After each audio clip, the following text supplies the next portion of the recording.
በስመ አብ ወወልድ ወመንፈስ ቅዱስ አሐዱ አምላክ አሜን። ጾመ ሰብአ ነነዌ። ይህችን የ3 ቀን ጾም የጾሟት በነነዌ ኖር የነበሩ ሰዎች ናቸው። ከተማዋም ነነዌ በጤግሮስ ወንዝ ዳርቻ የምትገኝ ስትሆን መስራቿም ናምሩድ ነው። ጥንታዊቷ ነነዌ ከተማ ለአጾር መነሻ የሆነች እጅግ ሰፊና ያማረች የቅጥሯ ርዝመትም 12 ኪሎ ሜትር የሚሸፍን ነበር። በከተማዋ ንጉሥ ሰናክሬም ብዙ ሕንጻዎችን ገንብቶባት ነበር።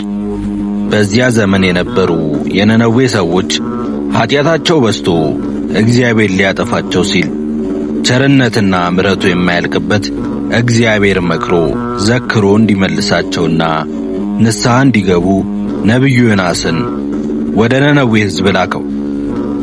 ዮናስ የስሙ ትርጉም እርግብ ማለት ነው።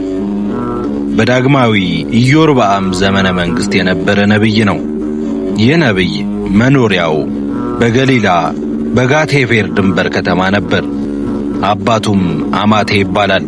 ኢዮርብዓም ሶርያውያንን አባሮ የእስራኤልን ድንበር እንዲመልስ ነቢዩ ዮናስ ትንቢትን ተናግሯል። ነቢዩ ኤልያስ ያስነሳው የሰራጵታዋ መበለት ሕፃን ነቢዩ ዮናስ እንደሆነ የቤተ ክርስቲያን ታሪክ ያስረዳል። መድኃኒታችን ክርስቶስም የዮናስን ከዓሣ ሆድ መውጣት የራሱ ትንሣኤ ምሳሌ አድርጎ ነግሮናል።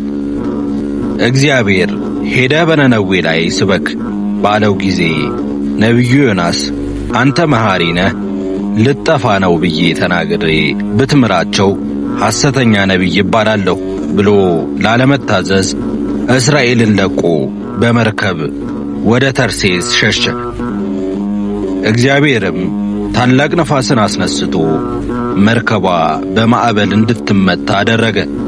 ከዮናስ ጋር በመርከቧ ተሳፍረው የነበሩ ነጋዴያንም ያላቸውን ሀብት ወደ ባህሩ መጣል ሲጀምሩ ነቢዩ ዮናስ ጥፋቱን ተገንዝቦ ማዕበሉ በእኔ ምክንያት የመጣ ስለሆነ ንብረታችሁን ሳይሆን እኔን ወደ ባህር ጣሉኝ ብሎ ተማጸናቸው። እነርሱም ስለዚህ ሰው ነፍስ እንዳንጠፋ ንጹሕም ደም በእኛ ላይ እንዳይደረግብን አይሆንም አሉ። ወደ ባህሩ ለመጣል ዕጣ በተጣጣሉ ጊዜም ዕጣው በዮናስ ላይ ስለወጣ ነጋዴያኑ ዮናስን ወደ ባህሩ ጣሉት። ወዲያውኑ ከእግዚአብሔር ዘንድ የታዘዘ ታላቅ ዓሣ ነባሪ ዮናስን በአፉ ተቀብሎ 3 ቀንና 3 ሌሊት አሳድሮ ወደ ነነዌ ያደረሰው። እግዚአብሔር የቅል ተክልን ምሳሌ በማድረግ ቅጠሉ በመድረቁ ዮናስ ባዘነ ጊዜ አንተ ላልደከምክበትና በአንድ ቀን በቅሎ ላደገ ቅል ስታዝን፣ እነሆ በታላቂቱ ነነዌ ከተማ ያሉ ከ120,000 በላይ ሕዝብንና እንስሳቱ የእጄ ፍጥረቶች ስለሆኑ ያሳዝኑኛል በማለት ነቢዩ ዮናስም ውሸታም ላለመባል መኮብለሉ ስህተት መሆኑን አስረድቶታል። ዮናስም ነነዌ መሬት ላይ መድረሱን ባወቀ ጊዜ ከእግዚአብሔር መሸሽ አለመቻሉን ተረዳ። የነነዌ ሰዎችም ንስሐ ግቡ እያለ መስበክ ጀመረ። የነነዌ ሰዎችም ንስሐ በገቡ ጊዜ እግዚአብሔር ይቅር ብሎ ከጥፋት አድኗቸዋል። ሐሰት እንዳይባልም እሳቱ እንደ ደመና ሆኖ ከላይ ታይቷል። የታላቁ ዛፍ ቅጠል እስኪጠወልግ ድረስ አድርቆ ለሕዝቡ አሳይቷቸዋል።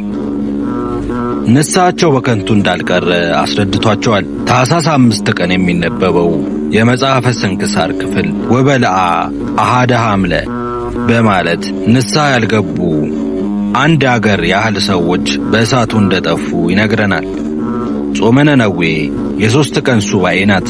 በ3 ቀናት ጾምና ጸሎት ንስሐ የገቡ የነነዌ ሰዎች ከጥፋት እንደዳኑ ሁሉ በብሉይ ኪዳን አስቴር 3 ቀን ጾማ ጸልያ በእስራኤል ላይ የመጣውን መቅሰፍት እንዲመለስ አድርጋለች። እመቤታችን ቅድስት ድንግል ማርያምም ከበዓል ስትመለስ ሕፃኑ ልጇ ኢየሱስ ክርስቶስ መንገድ ላይ ጠፍቷት ከ3 ቀን ፍለጋ በኋላ በቤተ መቅደስ አግኝተዋለች።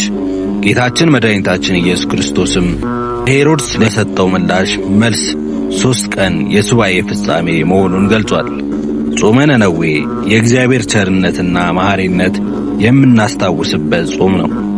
ይኸውም እኛ ፍጡራን በበደልን ጊዜ ፈጽሞ ከማጥፋት ይልቅ ምክንያት ፈልጎ እንድንድን ያደርገናል።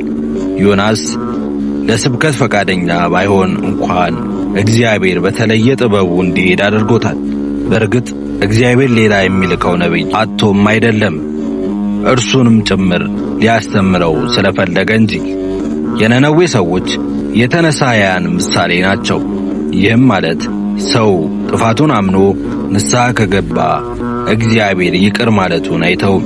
ለዚህም ዮናስን አንተ ላልደከምክበትና በአንድ ቀን በቅሎ ላደገ ቅል ስታዝን፣ እነሆ በታላቂቱ ነነዌ ከተማ ያሉ ከ120,000 በላይ ሕዝብና እንስሳቱ የእጄ ፍጥረቶች ስለሆኑ ያሳዝኑኛል አለው። ቀደምት የቤተ ክርስቲያን አባቶቻችን ይህንንና ሌሎች አጽዋማትን እንድንጾም የወሰኑልን ያለ ምክንያት አይደለም። ሕጉ የተዘጋጀልን እንደ ነነዌ ሰዎች እኛም ጾመን ጸልየን ከኃጢአታችን እንነጻ ዘንድ ነው። ዛሬ ዓለማችን በኃጢአት ማዕበል እየተናወጠች ባለችበት ወቅት እኛም እንደ ነነዌ ሰዎች ከበደላችን ብንመለስና ንስሐ ብንገባ ቸሩ ፈጣሪያችን እግዚአብሔር ይቅርታውንና ምሕረቱን የባሕሪ ገንዘብ ስለሆነ ወደ እኔ ተመለሱ እኔም ይቅር እላችኋለሁ ይለናል። ስለሆነም በነቢዩ ዮናስ ላይ የተደረጉ ተአምራትን ካለመታዘዝ የሚመጣ ቅጣት ቀላል አለመሆኑን በማስተዋል ለነነዌ ሰዎች የወረደውን ምሕረት በመገንዘብ ለእግዚአብሔርም ሆነ ለሃይማኖት አባቶች እና ለወላጆቻችን መታዘዝ ይገባናል። ስንጾምም እግዚአብሔር አምላካችንን መዓቱን በምሕረት ቁጣውን በትዕግሥት መልሶ በኃጢአት ለጠፋው ዓለም ይቅርታውን ይልካል።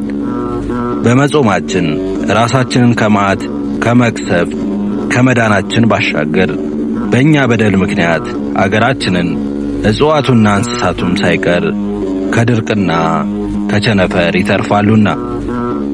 ወስብሐት ለእግዚአብሔር።